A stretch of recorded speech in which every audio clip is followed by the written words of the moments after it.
Қайырлы күн қыздар, менің каналыма қош келдіңіздер. Мен бүгін сіздерге ең танымал, ең дәмді, өте нәзік вупи пай тортының жасалу жолын көрсететін боламын.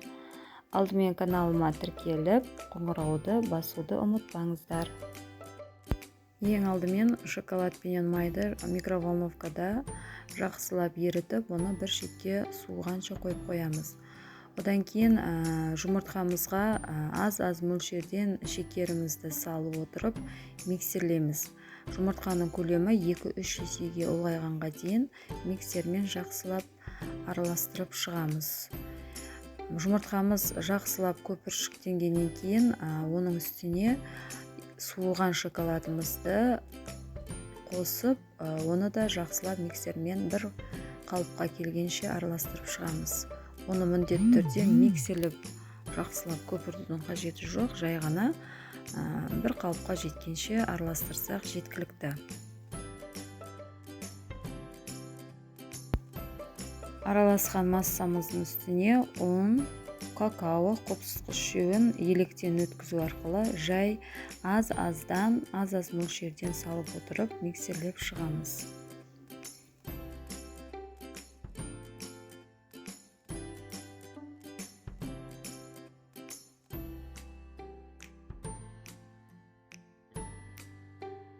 Дайын болған массамызды осылай формаға пергамент қағаздың үстіне қойып, бірден осылай құйып, мен сияқты формаға келтірсеңіздер болады. Болмаса, осы форманы дәл үстіне сызу арқылы форманы шығарып алып, кейін үстіне құйсаңыздар да болады. Осылай қамырымызды 4 немесе 3 бөлікке бөліп, барлығын жеке-жеке пісіріп аламыз. Қамырымыз дайын болғанша біз кремімізді дайындаймыз. Ол үшін бізге сливки қажет, творожный сыр және де шекер қажет. Ең алдымен осы творожный сырдың үстіне бірінші шекерімізді салып, жақсылап жұмсарғанша миксерлеп шығамыз.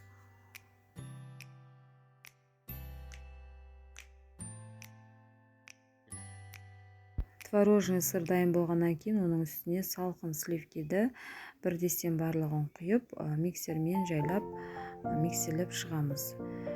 Крем өзінің формасын ұстағанға дейін миксерлеуіміз қажет.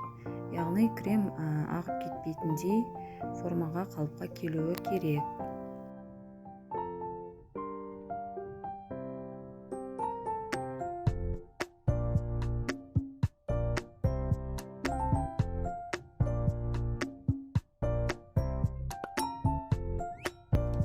Креміміз дайын болғаннан кейін коржамыздың шет-шетін түзулеу үшін осындай кольцомен кесіп алып тастаймыз артық бөліктерін. Егер ондай болмаса сіздерде, онда пышақпен кесіп алып тастасақ та болады. Дайын болған кремімізді насадкамен осылай шариктерін шығарып, барлық коржаларымызды жинақтап шығамыз.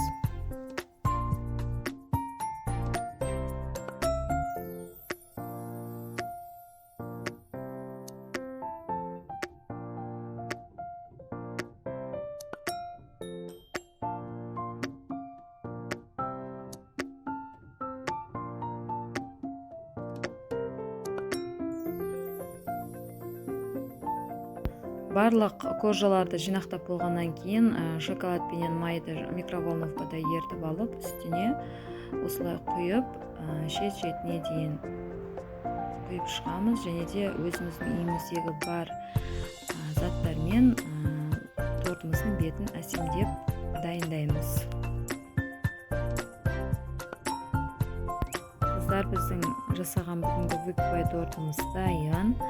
Дәмі өте керемет болып шығады. Барлықтарыңызға менің рецептімен жасап көрулеріңізді ұсынамын.